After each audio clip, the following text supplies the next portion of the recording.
おはようございます。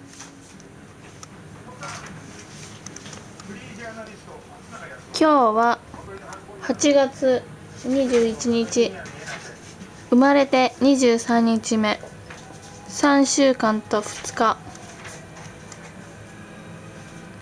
おっぱい中。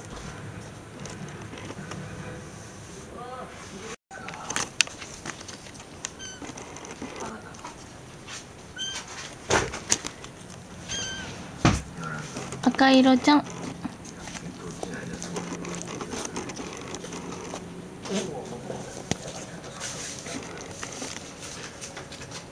青色ちゃん、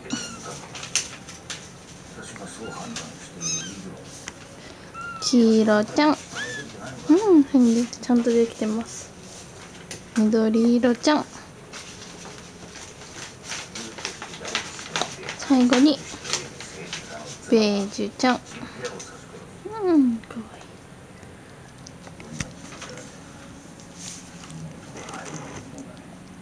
い。なんかかかと吸われてるんだけど。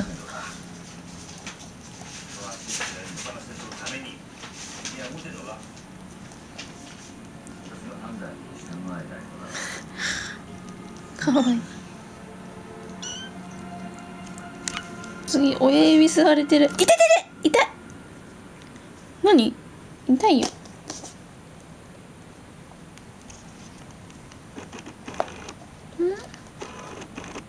どうしたの？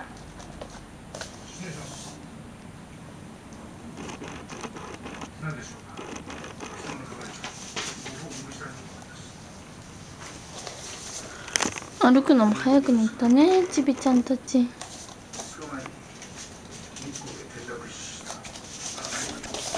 ほら、おいで。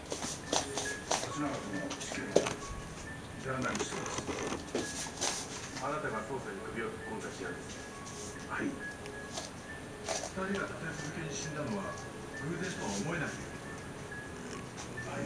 この男の死も他殺で松永康。